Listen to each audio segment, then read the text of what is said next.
হে আল্লাহ, নারীদের সেই চক্রান্তের ফাঁদ আপনি যদি আমাকে রক্ষা না করেন, আসবু ইলাইহিন্না, আমি তাদের দিকে ঝুঁকে যাব।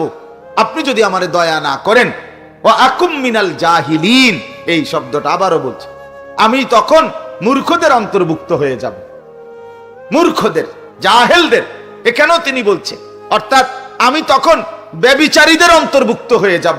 তো এই ব্যভিচার এটা পাপ, এটা গুনাহ কিনা বলেন না কেন? তো এইটাকেই উনি বলছে আমি মূর্খদের অন্তর্ভুক্ত হয়ে যাব। মানে গুনাহ মূর্খতা, নাফরমানি মূর্খতা।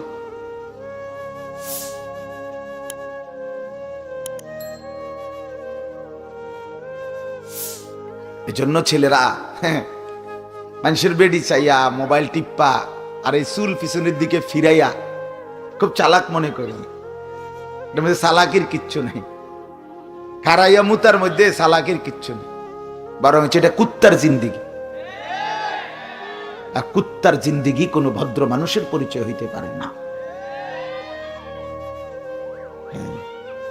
যে প্রস্রাব করে পানি নেয় না, তার সরাসরি পেশাব করে যে ঢিলা কুলুক পানি নেয় না, তার দৃষ্টান্ত হুবহু কুকুর। এটা কুত্তার স্বভাব, এটা জানোয়ারের স্বভাব। মানুষের কাতারে সে শোভা পায় না। তাকে মানুষের কাতারে দাঁড় করানো, মানুষের সমাজে দাঁড় করানো উচিত না। তাকে জন্তু জানোয়ারদের সাথেই মেশানো উচিত, থাকা না। এটাই বাস্তবতা। সুস্থ স্বাভাবিক মানুষ, এটার প্রমাণ কি আপনারা যে কেউ বুঝবেন।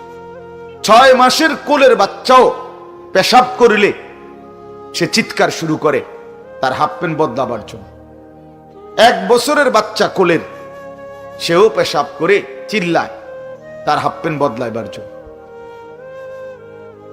এটাই স্বাভাবিকতা। এটা তার, তাহলে বোঝা গেল মানুষের সৃষ্টিগত স্বভাবজাত চাহিদা যে সে নাফাকি পছন্দ করে না, সে পেশাব কি করে না, পছন্দ করেন। এটা নিয়ে সে 1 মিনিটও থাকতে চায় না এই হাফ প্যান্টটা নিয়ে। কিন্তু এটা কি অপদার্থ! 18 বছরের এত বড় দামরা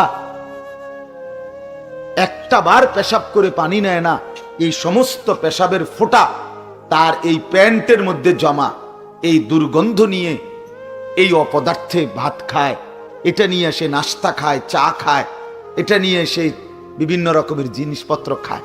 এই এখান থেকে এখানে নাক, প্যান্ট এখানে, নাক এখানে, এই কদ্দুর জায়গাতে এত কাছে থাকার পরেও যার নাকে মুতের গন্ধ লাগে না, তুমি ডাক্তার দেখানো উচিত। তুমি একজন ভালো মানসিক ডাক্তার দেখো, পাগলের ডাক্তার। যে ডাক্তার সাহেব, আমার এই অবস্থা হলো কেন? আমার নাকে কেন মুতের গন্ধ লাগে না? আমার সমস্যাটা কি? আমার সমস্যাটা কোথায়?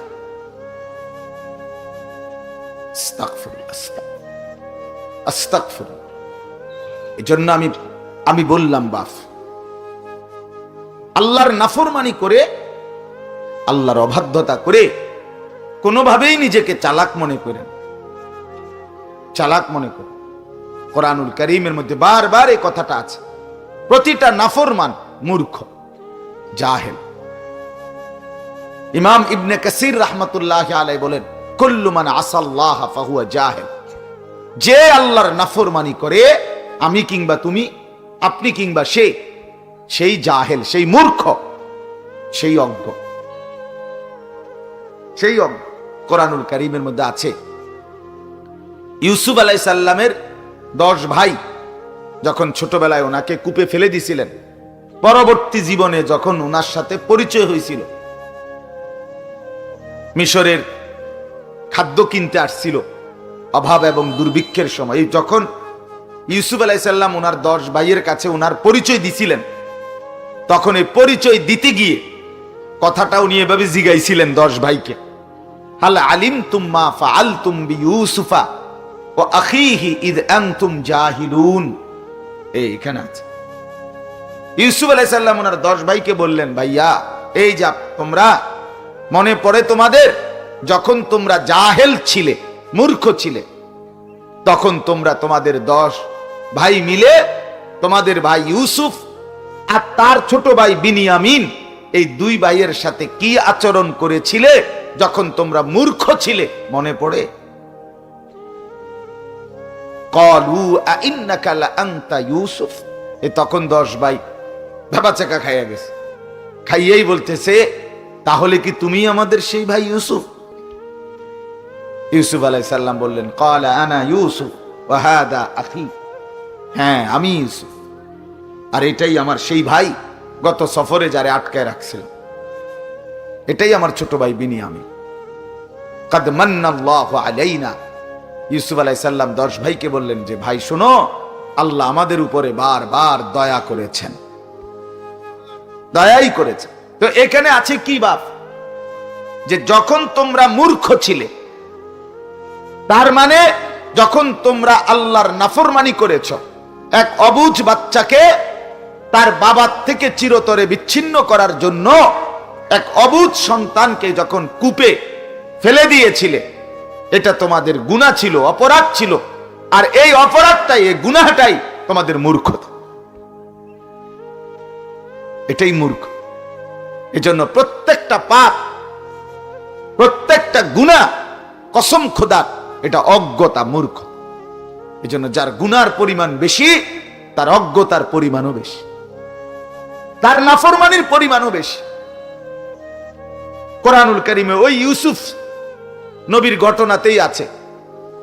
ইউসুফ আলাইহিস সালাম আল্লাহর কাছে দোয়া করছিলেন যে, আল্লাহ, রব্বিস সিজনু আহাব্বু ইলাইয়া। মিশরের নারীরা আমাকে যেই মন্দ কাজের জন্য, জিনা ব্যভিচারের জন্য আমন্ত্রণ জানাচ্ছে, এই নাফরমানির মধ্যে লিপ্ত হওয়ার চাইতে জেলখানায় বন্দী থাকা আমার কাছে অনেক প্রিয়। তখন তিনি এরপরে বলছে, ওয়া ইল্লা তাসরিফা আন্নি কাইদাহুন্না। হে আল্লাহ, নারীদের সেই চক্রান্তের ফাঁদ আপনি যদি আমাকে রক্ষা না করেন, আসবু ইলাইহিন্না, আমি তাদের দিকে ঝুঁকে যাব। আপনি যদি আমারে দয়া না করেন, ওয়া আকুম মিনাল জাহিলিন, এই শব্দটা আবারও বলছি, আমি তখন মূর্খদের অন্তর্ভুক্ত হয়ে যাব, মূর্খদের, জাহেলদের। এখানেও তিনি বলছেন, অর্থাৎ আমি তখন ব্যভিচারীদের অন্তর্ভুক্ত হয়ে যাব। তো এই ব্যভিচার এটা পাপ, এটা গুনাহ কিনা বলেন না কেন? তো এইটাকেই উনি বলছে, আমি মূর্খদের অন্তর্ভুক্ত হয়ে যাব।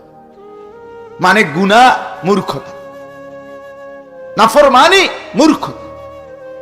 এজন্য বাপরা যারা আছেন, হ্যাঁ, আপনাদের ছেলেরা যারা নামাজ পড়ে না, আপনাদের ছেলেরা যারা মেয়ের পিছনে পিছনে হাঁটে, আপনাদের ছেলেরা যারা সারা দিন সারা রাত মোবাইলে নাচ গান আর উলঙ্গ ছবি দেখে, আপনাদের এই অপদার্থ মূর্খ সন্তান কিছুই পড়ছে না, কোনো কিছুই শিখে নাই, শিক্ষা বলতে কিছু অর্জন করে নাই।